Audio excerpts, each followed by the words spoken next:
Super. All right, whenever you're ready, John. Good afternoon, everybody. I'll call the meeting to order. Is opening statement, Joanne. I don't know if Mary Ellen had something or if that's the accessibility statement. Yeah, so there's, I guess you could read what's on the bottom of the agenda. Sure. So accessibility and non-discrimination. The Old Colony Planning Council, including the CEDS committee, assures that no person shall be excluded from participation in, be denied the benefits of, or otherwise be discriminated against under any of its programs and activities. This meeting is accessible to people with disabilities and those with limited English proficiency. Accessibility accommodations and language services will be provided free of charge upon request as available. Full policies are available at www.ocpcrpa.org. Any person who feels their protections have been violated may file a written complaint within 180 days to Mary Waldron at mwaldron@ocpcrpa.org or Old Colony Planning Council, 70 School Street, Brockton, Mass. 02301. And I think with that, I'll turn it over to Mary Ellen. Thank you, John, for pointing out my late arrival. I took my reading test, Mary Ellen. You did. You passed with flying colors. I apologize, everybody. We had an update to our computers, and it just kind of kicked me off once I got on, and I had to rejoin. So anyways, I see that John has ably gone ahead and read our opening statement. So again, thank you, John. I hope everybody had a nice long weekend. Welcome. Happy spring. I think the next order of business is to do the roll call. So I'll ask Joanne to do that. Great. All right, so I'll read the names off the list. If you could please just say hello if you're here, then I'll add you to the present list. So John Murray. Hi. Mary Ellen Brett. Present. Chris Cooney. Deb Petty. Forrest Lindwall. Frank Lineman. Jason Hunter. Present. Jay Patakis. Jennifer Burke. Lee Hartman. Marlene Amity. Mary Ellen DeFrayis. I thought I saw Mary Ellen on here. No? No. Michael Lambert. Pamela McCarthy. Present. Pelej Marcelin. Rob May.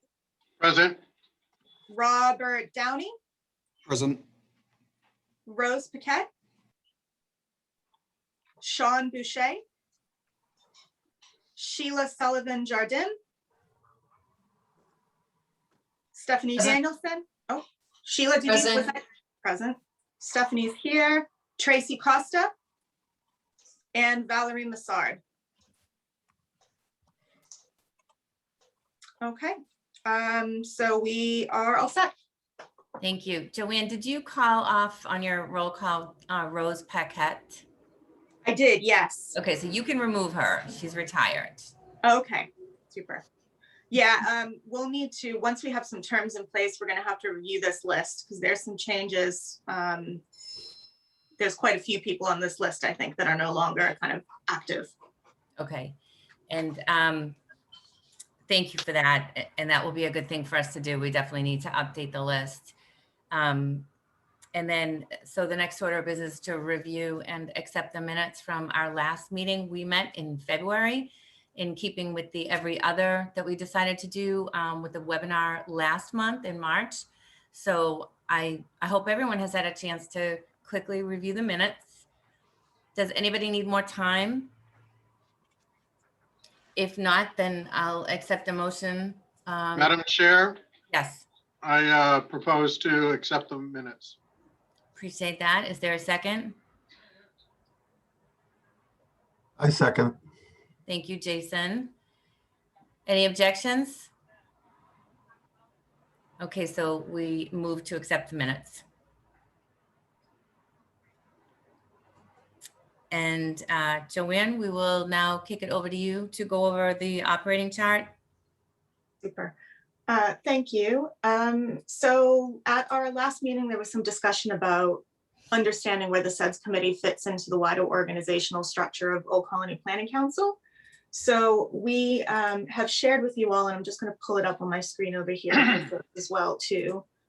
We shared with you all an operational chart that shows where CEDS fits within the wider structure. Does anybody have any further questions on that, or would you like me to actually go through it in a play-by-play, or? This is just the operating chart. This is just the operating chart. Yep. Yeah, it's helpful to have it up. Yeah, so this is the CEDS committee here through the chairperson to the executive director. And as you can see, the Old Colony Planning Council Governing Council is actually above the CEDS committee. Mm-hmm.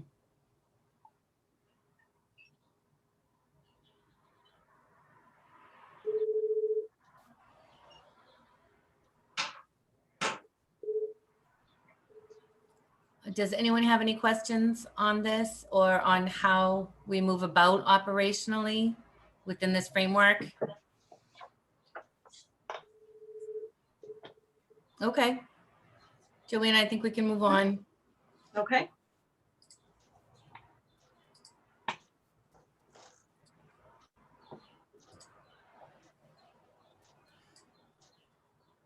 Great. All right. So with that, shall I move on to the terms of reference then? Please. Okay, great. So everybody should have received a copy of these terms of reference. It is based around the discussion that we had at our last meeting, as well as what is actually in OCPC's contract with the Economic Development Administration, and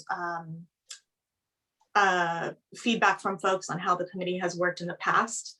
So I'm going to pull up the draft and share my screen. All right, there we go. Make it a bit bigger. All right, can everybody see that okay? Mm-hmm. Sounds good, okay. All right, so I think what we should probably do is we'll go through this by section. And if anybody has any questions or suggested changes, just, you know, state them as we go through each section. So this part is just a standard statement. Rob pointed out that this is worded so that it sounds like the organization is the designated area. So I will fix that to say that the Old Colony Planning Council region is a U.S. Economic Development Administration designated economic development district.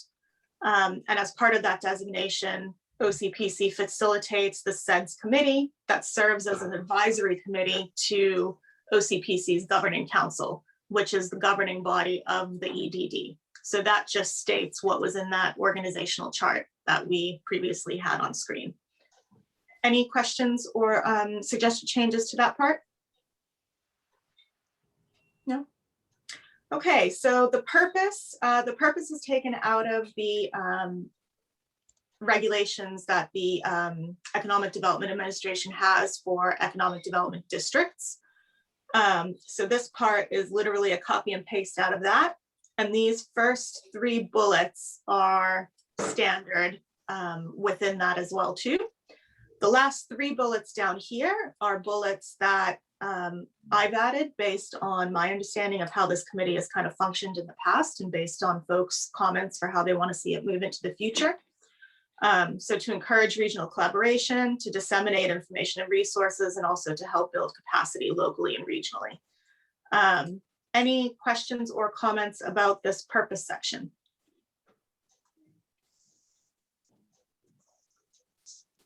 Okay, so the area of the focus for the committee's work on economic development is the designated Old Colony Economic Development District, which at the moment is these towns here.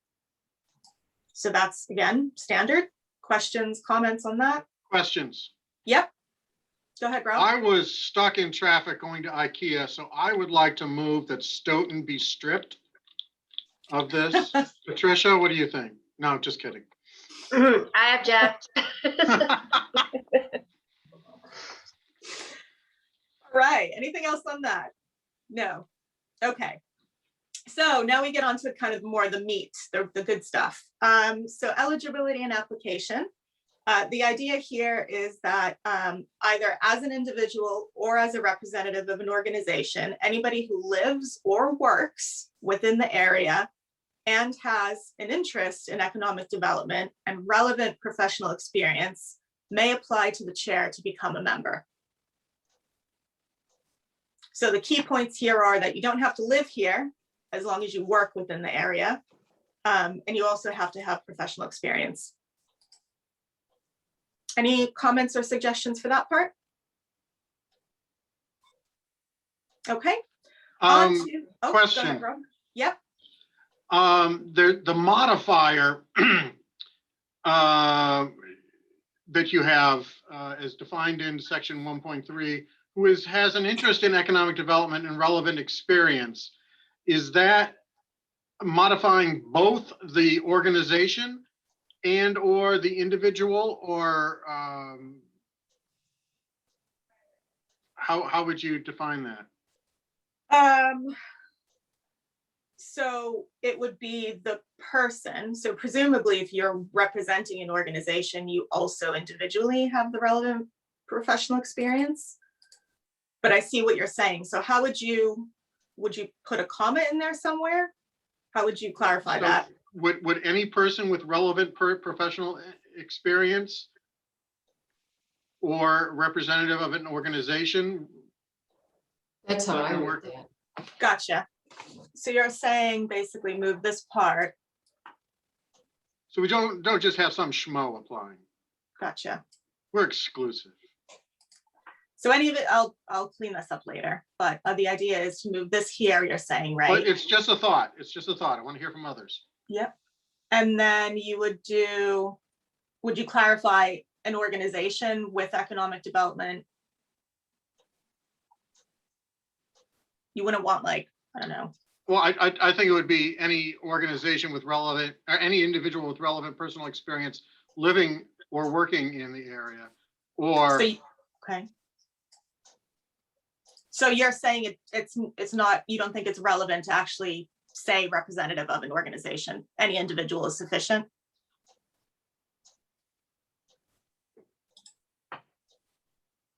Well, it might just be, a business owner that has a lot of experience in the area that's interested, that doesn't necessarily represent an organization. Mm-hmm. So if we put any individual with relevant professional experience living and or working within the area who has an interest in economic development may apply. How does that sound to everybody?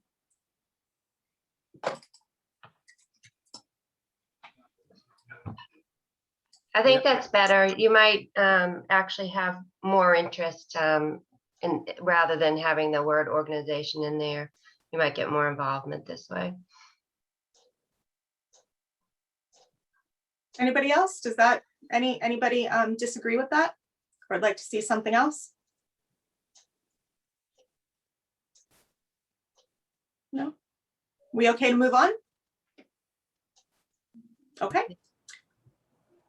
Membership. So this is probably the hardest part. So in the Economic Development Administration regulations, the only guidance on what a CEDS committee is that it has to be representative of all the sectors working on economic development in the region. So it's got to be a mix of public, private.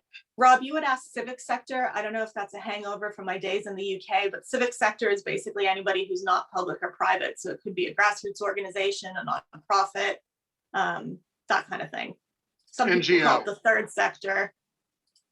Yeah, it doesn't like the Village Neighborhood Association, for example, isn't an NGO, Right. but that's kind of the idea. We probably would use the term nonprofit for that. Yeah.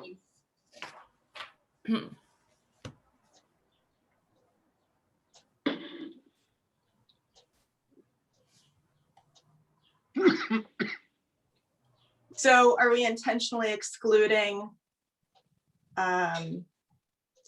community organizations that might not be nonprofits?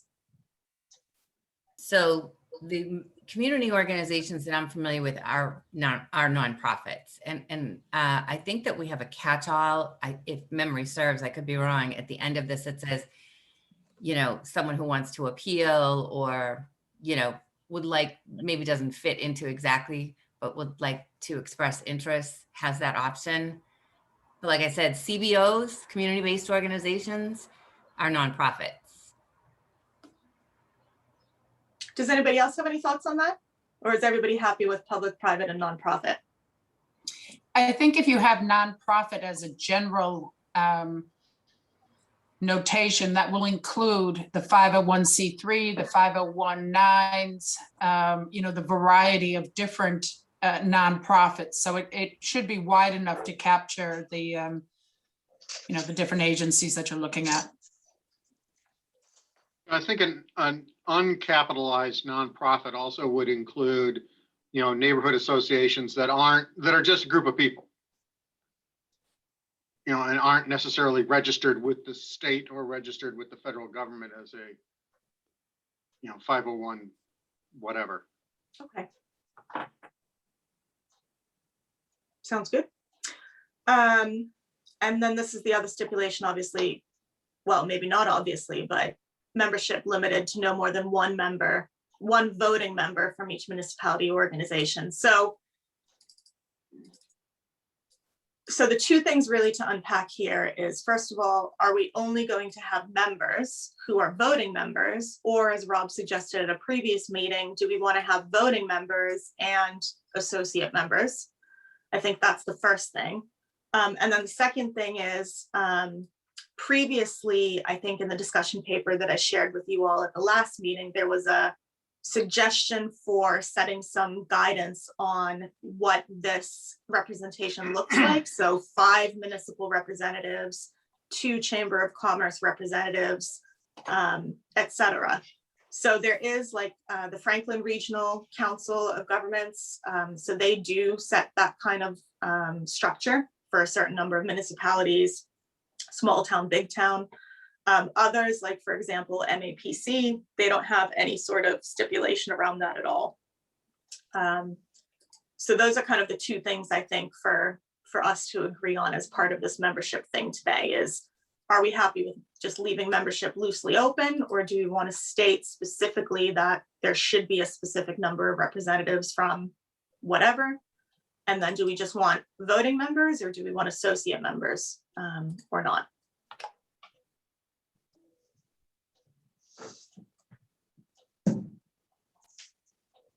Maybe we can start with the alleged easier one that Rob brought up about voting members versus associate members.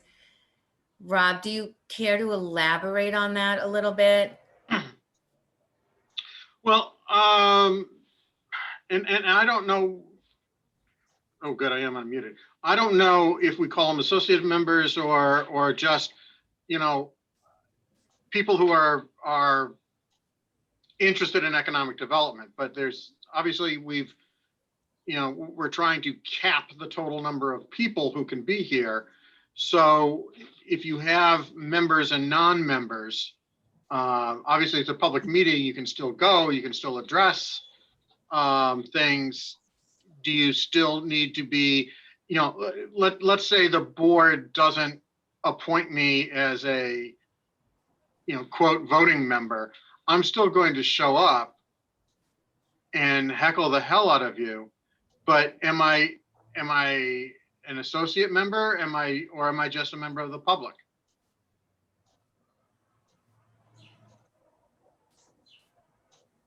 So I'll hazard a scenario. You would be, you know, technically, legally a member of the public, but it would also presume that as the city of Brockton, you would be represented by a voting member. Well, that's not necessarily spelled out here. Yeah. What is the criteria for someone being, other than being qualified? If you scroll back up, Joanne. Okay, maybe I missed. So, okay, right there, any individual, what other, is there any other criteria? So is it a first come, first served basis until the 19 member is capped?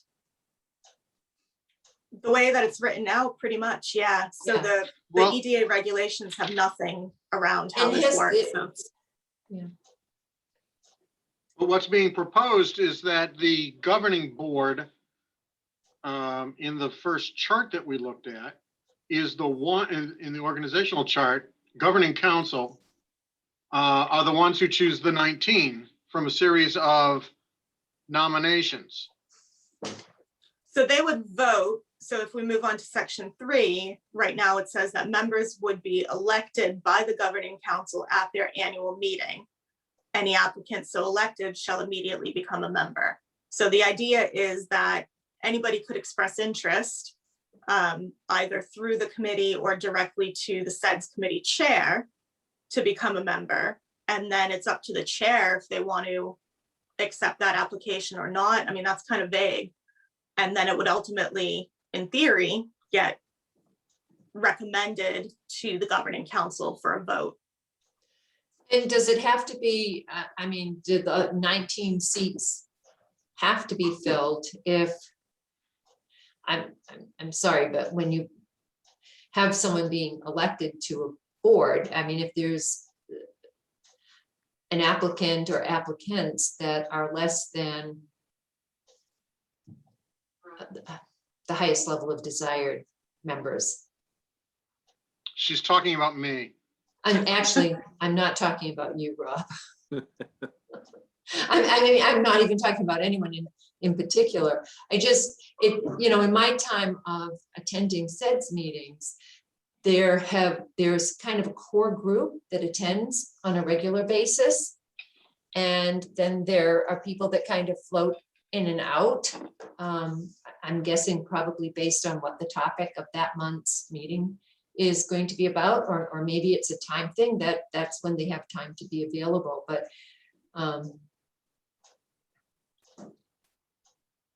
19 sounds like a lot, and at the same time, it sounds like a little if people aren't attending every meeting.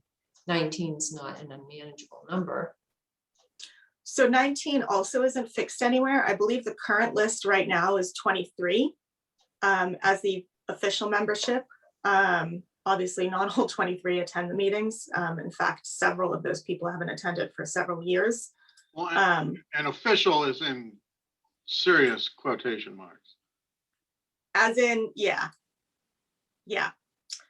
Well, I think theoretically, you'd want representation from each of the communities, which is 17, and then a couple of open positions for people that, might like at large, if you will, not necessarily from a specific community.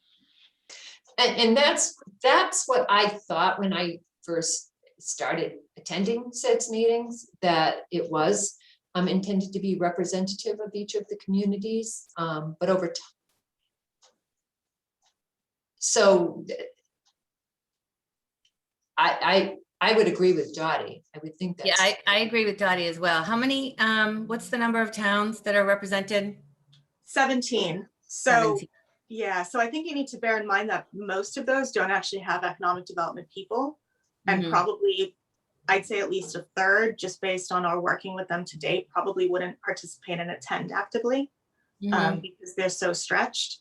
None of the other CEDS committees that the RPAs in Massachusetts run have full representation of their municipalities. And that's because the committee only advises the governing council, and the governing council actually has full representation of all the municipalities. So I think that's why the CEDS committee, from what I've seen, I think FERCog has about I think maybe 6 representatives from municipalities, and the rest are nonprofits and regional groups and things like that. MAPC, I believe, they have fewer members, so I think they've only got about 12 or 13 members. I think there's only 2 or 3 municipalities on there from their region. So the idea, I think, for the most part, is to kind of figure out how best to represent everybody's interests through this. And we could have the 17 municipalities with the seat, but then I think we'd have to increase their number because there's definitely more than just 3 other players in economic development for the region beyond the municipalities. Well, and if you put 17 members to represent the 17 communities, you're going to have a serious problem getting quorum. Well, it depends how you set the quorum. So at the moment, the quorum down here, where's the quorum? Oh, 50% plus 1. if you set it that way, but there's nothing that says you have to set a quorum that way. So you could set it here, it's set that 6 voting members constitute a quorum.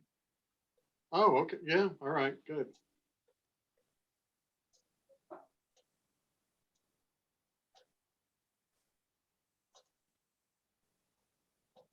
So another way to sort of divvy it up might be, and I'm thinking out loud here, might be percentage wise, you know, it could be something like, you know, 50% will at least be offered to the municipalities, and maybe they could have some discussions amongst themselves about who would represent. You know, you've got really, really small towns, and then you've got much larger ones that have more capacity. And then let's say that was 50%, and then 25% nonprofit and 25% private. To give you another example, so the way that the MPO at OCPC is structured is that Brockton and Plymouth, as the largest towns in our region, both have permanent seats. And then there are 2 additional seats for municipalities, and those are changed on a rotating basis. So they basically alternate. And then the JTC committee, the Joint Transportation Committee, they have a stipulation where I think there's like 2 representatives from towns with a population of more than 40,000 and 2 representing towns of less than 40,000. So there are multiple ways to cut it. I mean, the other way to cut it is we can just leave it vague like this, and then just understand that the intent as we start looking at this list is to try and get as many municipalities on board as possible. And then the rest of the seats are filled with other people. But if we do get all the municipalities on board, then I think we need to increase this number because like I said, 17, 18, 19, that leaves 2 other people. And even on this call today, we have more than that representing not municipalities.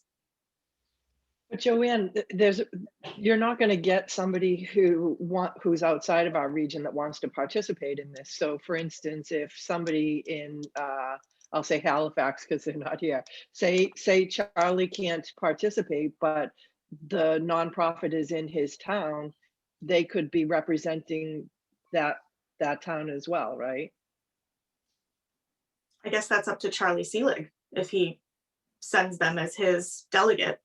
Maybe that would be the thing to try to arrange is, you know, if we had, this would be the best problem to have, by the way, if we had so many people that wanted to be on the CEDS that we had to figure out how to do this. But if they did reach out and then we talked to the municipality representative and see if that's a good fit, we could try it like that.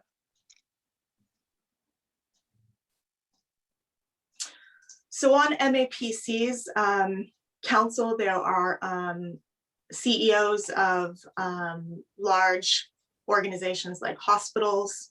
They've got some academics or representatives from the academic institutions on their council. So I think a well-rounded CEDS committee, you know, would have to ideally include, we've got, you know, our Massasoit on here now. So that's 1 seat for a higher ed institution. We don't have any chamber representation at the moment. We should probably work to get at least 1 chamber into the group as well. There are informal organizations like Black Owned Brockton and other more community-based groups that do stuff on economic development that maybe would have an interest. Small business owners, there are neighborhood business associations as well in some of our communities. So I think it all kind of depends on what you guys want, I guess.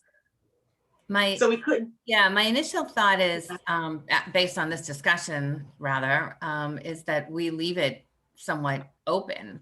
I feel a certain assurance because you stated that the governing council for OCPC does have a representative from each of the areas that comprise the region. And so if they're there and they're represented, then I'm okay with that, you know, as long as the information is getting out to the communities. They can decide for themselves if they want an additional representation on this particular committee. And just to clarify, because I think there's a couple of new folks on the call today that weren't on our meeting last time. So the Executive Council of Old Colony Planning Council does have representation from every municipality in the region. They also have an at-large delegate as well too. And the role of the governing council is to approve the 5-year strategy and to approve the annual update that gets produced. So nothing gets formally submitted to the Economic Development Administration until it gets passed by the governing council. And presumably what the council alternates and delegates do when that time comes is take that back to their communities and check with their own people before, you know, before coming back to vote on it. Joanne, just wanted to, sorry to interrupt, but I just want to let you know that Lee Filson from C Plymouth, I've just promoted her and brought her in as a panelist. She just joined. Great. Hi, Lee. Sorry, I was muted. Hello. Thank you for inviting me. Welcome. Indeed, welcome, Leah. I'm very excited to learn more and to get involved in this. We welcome your presence and your participation. Thank you so much. Madam Chair, Yes. I don't think we're going to be able to nail this down right now. And I suggest we put a pin in it and circle back at our next meeting to discuss that, because we have other items here that will probably need to be addressed. So let's work through the rest of this, and either we come back to it after, or after we've gone through the list or the sections, excuse me, and then come back to it, or at the next meeting. I think that's fine. Okay. So section 3, so the OCPC Governing Council has their annual meeting. Usually it changes, so it varies from, it's usually around June, but it could be May or July. But the idea here is that everybody would be voted on a slate at the annual meeting for either appointment or reappointment, which will be the case probably for many members. Any questions or suggestions for that section? That's fine. Okay. Voting members. So the only requirement to maintain membership is that you have to attend a minimum of 50% of the general meetings in a calendar year. Any comments or suggestions on that? No? Okay. I would say that if there's going to be a removal, it has to be done by the governing council. Yes, so we'll come on to that. I think there's something down here where it says under termination. Okay. Terms and term limits. So term begins the day that the council approves membership. Terms end after 1 year. There aren't any term limits. Question. Should terms be longer than 1 year? And then second question on that is, should the terms be staggered so it's not everybody gets replaced by Friends of Mary Waldron 1 year and we're stuck? So the one comment I'll make about terms ending after Dottie, do you know, or actually Mary, you're on here. Do you, how often do what's the term for the delegates and the alternates on the governing council? They are appointed, since we're going over our bylaws, they're appointed, the delegates and alternates are appointed yearly. Okay. So if they're annual, it kind of makes sense that the term for these people would be annual as well, because it might change over in terms of who wants who on there. I think it does two things. I think that's correct. It also brings visibility to the CEDS and what it is all about. And I would probably say council members are aware, but probably not deeply rooted as the discussions we're hearing today. So I think there's some value in having that be brought up on an annual basis.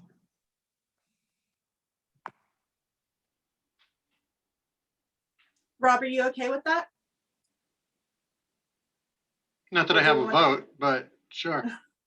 Your opinion still matters. Does I anybody haven't else been have? appointed to any. People No, are, I'm kidding. people have to reapply every year. Yeah, I think, Yeah, that's a little, well, they I'm wouldn't. sorry, that's a little cumbersome. Years are going by faster and faster every year. Well, there is no formal application, so it will literally just be indicating to the chair that you want to continue, and Okay, then she would promote your name. so this is going to be interesting now. Let's say the mayor decides to nominate somebody else to represent the city of Brockton. I can then nominate myself as an individual with significant experience to serve also. Except you'd have to serve at a personal capacity because. Yes, I would be a Yeah. personal capacity. Correct.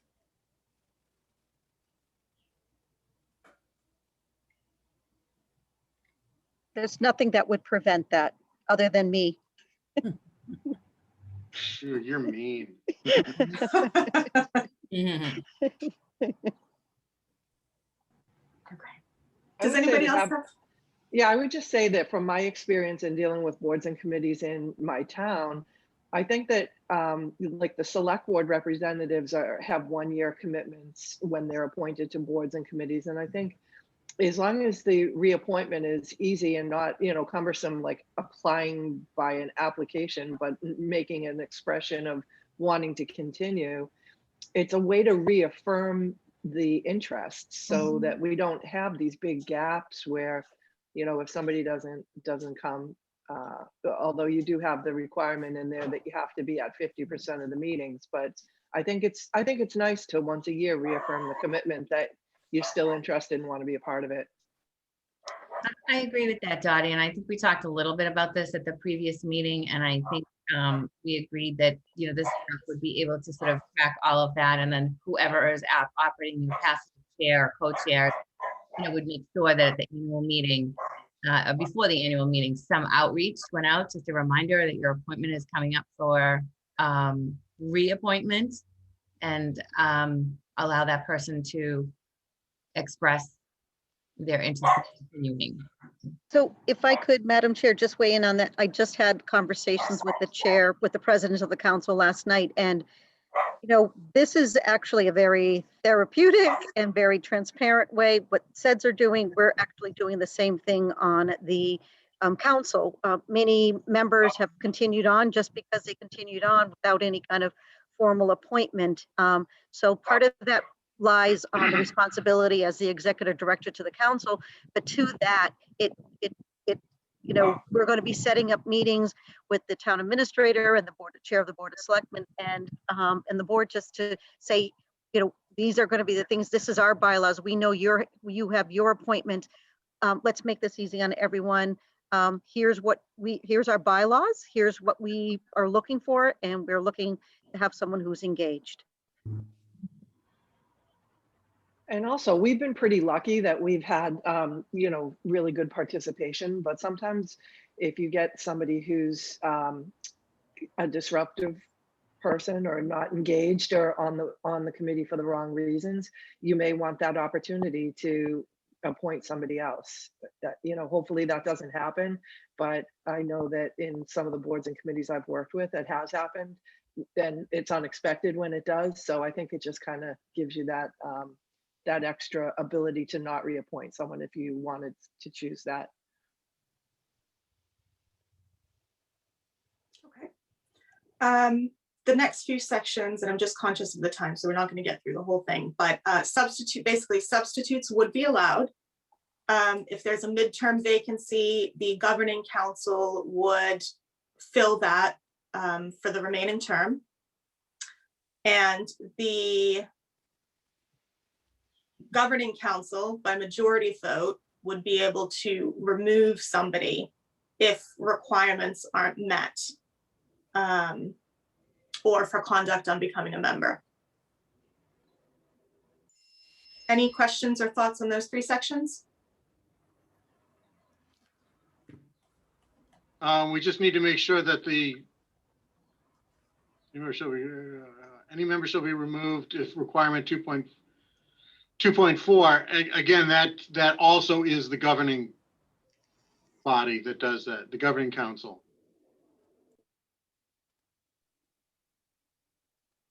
I think right that's now what it's you a said separate- earlier, right? Right now, it's a Yes. separate sentence. It doesn't say So I that the can put governing that- council will do that. So I can move that down here. Or if, and I'll change the wording, Sure. and that will clarify that. Okay, anything else?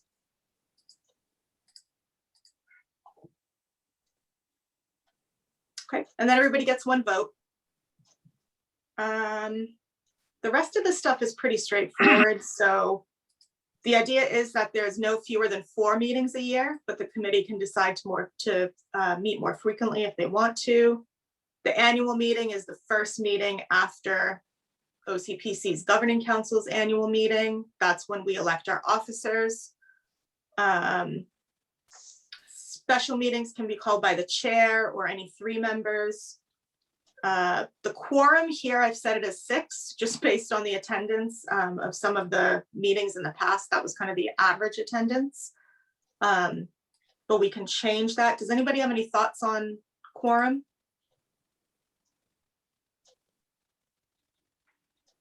I think once we figure out what the cap on membership is, we might get Okay. back to that. Yeah, so let's revisit that one.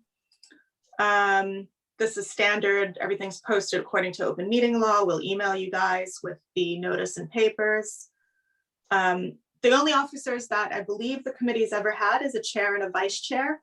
Although in this past year, it's been 2 co-chairs. So this would remain as chair and vice chair, but obviously if we want co-chairs instead, then that's up to the committee to decide if they want to do it that way. Standard roles for the chair and the vice chair. Anything on that about officers at the moment at all? The clerk is provided by OCPC. That's a staff person. Their duties also pretty standard. I'm not going to go through all of those. Working groups, they're allowed, they can be formed. The chair would be the one to appoint a chair for the working group. And then there's amendments, which are allowed. So it looks like the questions really that remain are the actual membership, the composition, as well as the quorum that would follow once that's set out. Yeah, and I also have one more question, Joanne. Mhm. Is the clerk a voting member, and if they're not, that should be stated. No, so they're a staff person. What Okay. was that? Clerk. So that should just be added, yeah.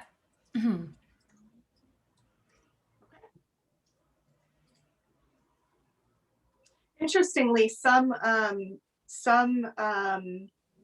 CEDS committees do have their regional planning agency as a voting member of the CEDS committee as well.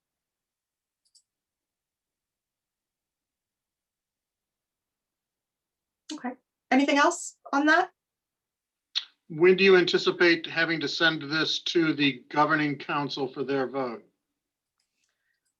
I think whenever the committee decides that they're happy, with the document as it stands.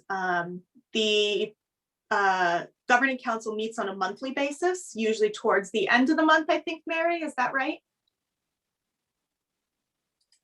I don't know if Mary's She still had on. to go to another meeting. Oh, okay. Mary Dottie, stepped off. I think it's at the end of the month, isn't it, Dottie, usually? The council meeting? Yeah, Yeah, I think it's the third Wednesday of the month, third Wednesday, yeah. third or fourth. So if we talk about it at the next meeting, which would be June, then I believe we could then send it to the council a week later, roughly. And they, of course, can tear this whole thing up and put something else in its place because they're the ones that are voting on it. I apologize for being a bit late. Did we decide on a time on the Wednesday that we meet? The Wednesday is actually the Old Colony Planning. Oh, got it. Council. Okay. Because it's the, you know, the oversight board, basically. So we haven't decided on time of this group. This group meets So- usually, this day, every month. So Tuesdays, I think it's the second Tuesday in every month, but it was actually, Traditionally, yes. yes. And we've decided to pretty much alternate the meetings with webinars, you know, so every other month. But we will have a schedule and we'll send it to you, Leah. Okay, thank you. Sure. So one thing we can do, folks, is since we only have, you know, sort of 2 outstanding issues, is maybe send out some proposals to the group, you know, on options. Mhm. And, you know, that way we can maybe make quicker work out of it. And by the time either next month or certainly by June comes, we'll have a final proposal. Does that make sense? Yeah, so I'll pull together, I'll pull together the FERCog model, the MAPC model, and a few of them, so you guys can look at those while you consider what to do for this one. Okay, that would be great. And I think we definitely will be able to have this wrapped up, definitely by June, probably next month, because there's only those 2 outstanding items. And so I just want to give a shout out to all the staff, Joanne, you included, you know, and Dottie and Mary for all the work that's been done to formalize and put some structure around this important committee.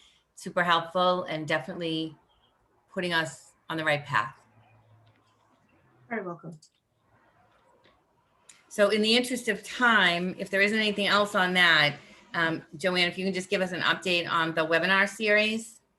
Yep, so as some of you may remember, we have Dr. Mark Melnick from the Donahue Institute confirmed to be doing an update on the state of the regional economy at our next CEDS meeting time, which is May 18th at 12 noon. So Dr. Melnick will do a webinar for us then. And then the following webinar, we've not yet decided on. We did at previous meetings talk a little bit about housing and how there are changes happening at the state level and how there is a lot of overlap between housing and economic development.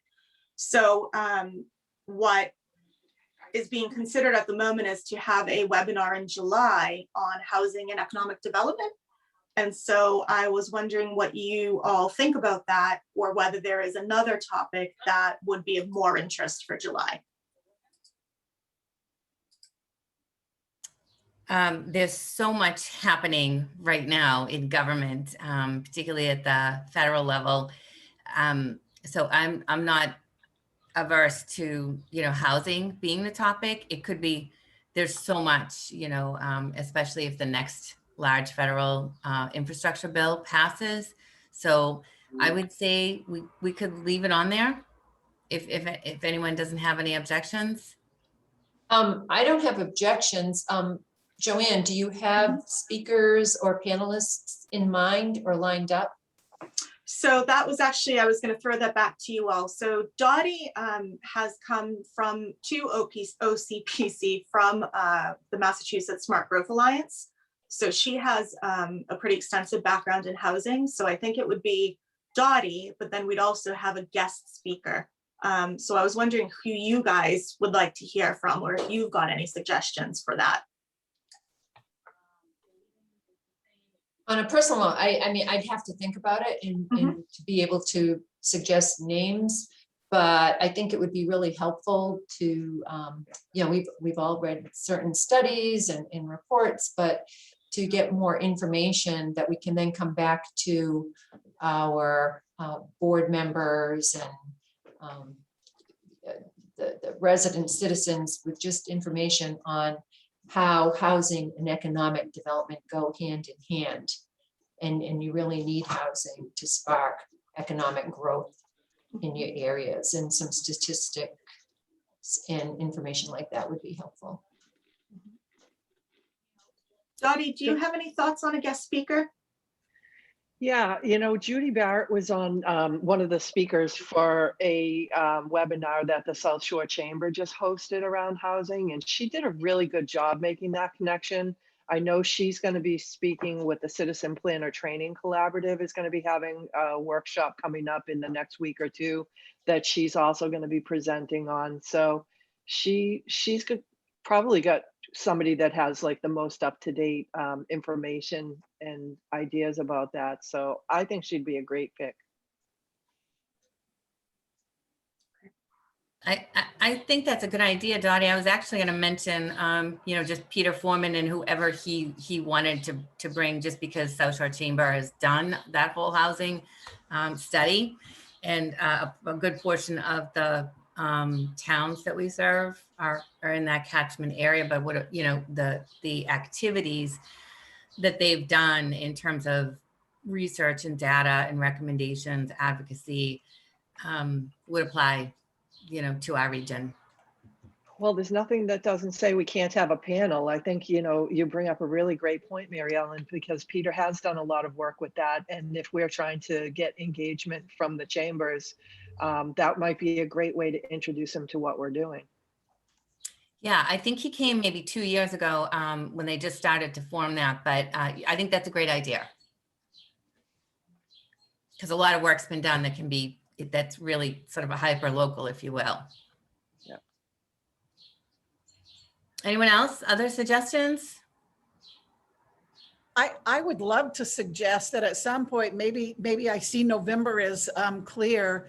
I would love to be able to do a presentation about tourism in Plymouth County at some point. Since it is the largest employer in the #1 industry, I feel like it would help to keep all of you aware of our progress and what we're doing in planning. Yeah, I'll definitely put that on the ideas list for sure. Thank you. There was a really great article yesterday in the Globe that talked about what people are going to do with their discretionary income, that they've saved money over the past year unintentionally because of they're not commuting to work anymore. They're not buying new work clothes. They're not going out to lunch as, you know, or dinner as much. And so once the people feel confident with the vaccine, where are they going to spend their money? And they, you know, the overwhelming comments in this article were in travel and tourism. And I know for myself, you know, I know a lot of people on the Cape that rent homes. You can't get a rental down the Cape right now. All the hotels are booked. So local travel and tourism is really going to be hopefully getting a lot of attention this year. Well, and it's really interesting because while the Cape is exploding with activity, unfortunately, everyone else, the hotels are dying and having a hard time even staying alive. So there are a lot of things going on in that industry, and it was the hardest hit industry in the nation as well. So thanks for your consideration. Absolutely. It'd be great to get an update on that. It is a leading industry, you know. So just in the interest of time, are we okay, Joanne, to switch over to Dottie to get an update on the economic recovery efforts? Of course. So we are just getting bombarded with grant opportunities, which is really great. And so the Small Business Administration, I'd encourage everybody to go to their website page. There's the restaurants revitalization just opened up. There's a shuttered venue grant that has opened up. A lot of opportunities there. There's also another small woman-owned business opportunity through the Amber grants, and I can put these together and we can send them out to you formally. And then there's some municipal grants that are being worked on for infrastructure with the One Stop program that Juan Vega came and talked to us about a few weeks ago. So those are just some of the big ones off the top of my head, but we can follow up with a list of everything that's out there.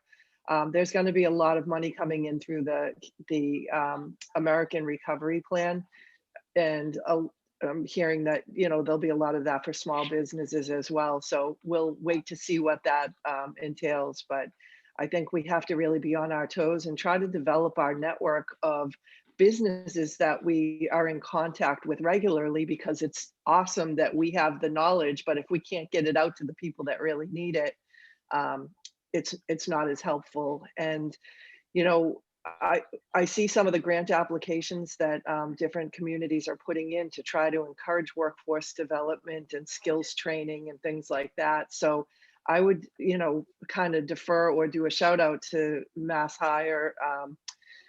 You know, they've got a lot of great stuff going on. And even I, who should know more about it, you know, I had an email correspondence with Sheila. I'm still learning about everything that they have going on in the youth program, and, you know, really interested if you had anything from Mass Hire that you wanted to highlight.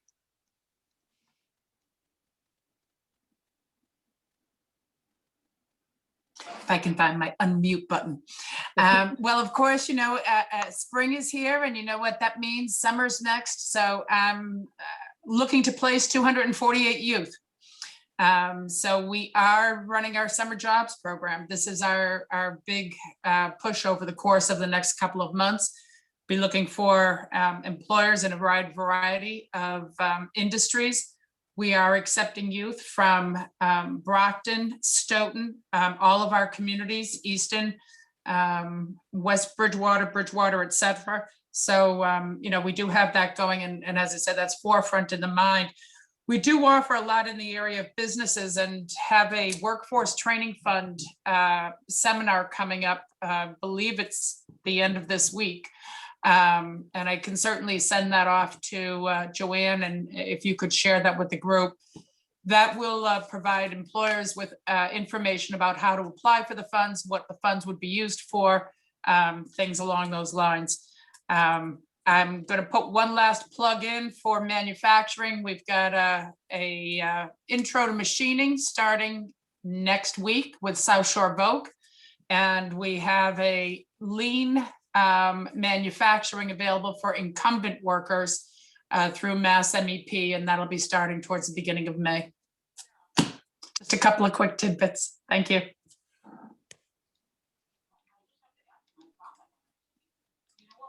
So that's it for me, Joanne. Awesome. Thank you. Thank you, Sheila, for that update. There's always so much going on with the Mass Hire. And I think, you know, as Leah said about updating everybody on what's happening with the industry for travel, tourism, and hospitality, that there's so much. We could dedicate a webinar, I think, to workforce development, you know, easily. And there will be funds coming again from the federal government for those initiatives as well. So let's put that on a possible webinar series as well. And maybe that one will also be a panel, because there is so much. That would be great. Mary Ellen, one other thing that I forgot to mention, I can't Yeah. believe I forgot, is, well, it hasn't been officially published yet, but Stoughton has just gotten a big EDA grant for some sewer infrastructure work that they are doing, water infrastructure that they're doing, and sewer.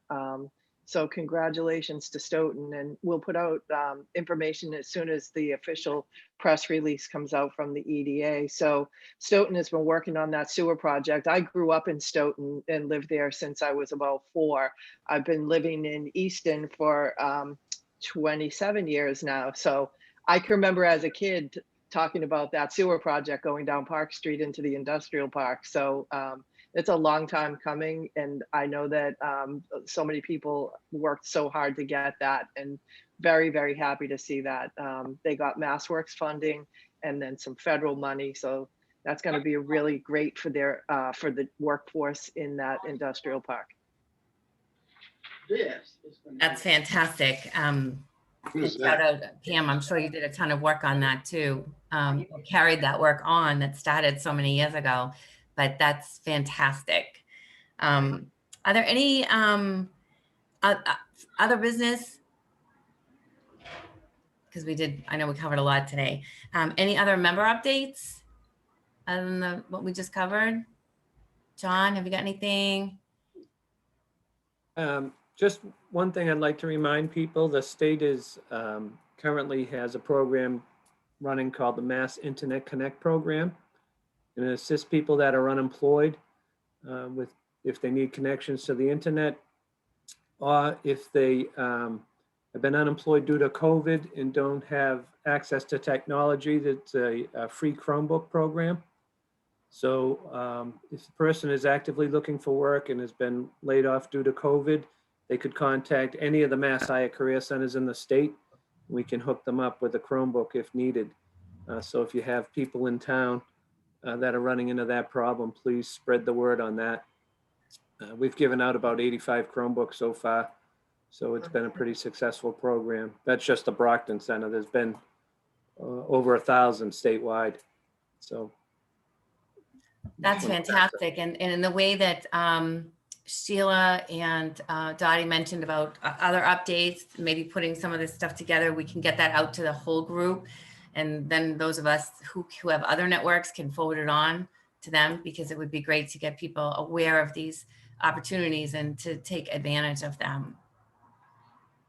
But Joanne, I'll send a link to that program and then maybe you can forward it. That'd be great. Yep, for sure. I had a quick question. I'm trying to activate the outdoor space at our train depot that Stoughton purchased 2 years ago. The town is still, working on the inside of the building. So I figured in the meantime, we'll do something on the outside. So I'm trying to actually start a beer garden towards the end of the summer when COVID is less of a concern. And I was just, this question is really for Rob. Do you know who I could talk to about the Prova Beer Garden? I know that I don't think it's going to run this year, but just to Yeah, it is. Oh, that's great. When is it going to start? Are they? It's supposed to start the second week of June, I believe. All right. And So- Emily Hall, excuse me, at the Brockton Redevelopment Authority is the chair of the board of Prova. All right. So I could reach out to her with some questions. Yes, ma'am. The best person. All right. I appreciate that. Thanks a lot, Rob. That's good. More beer gardens. We need that. Public comment? I don't think we have any. Okay, so we can pass on that. So the next meeting for this group is June 15th, but the staff from OCPC will send out information about the upcoming meetings and the upcoming webinar, all the Zoom links and all that good stuff. If that's all, we are over by 3. So I will take Move to adjourn. Thank you, Rob. Is there a second? Second. Any objections? Go in peace. Thank you. Bye, everyone. Bye-bye. Thank Thank you, everyone.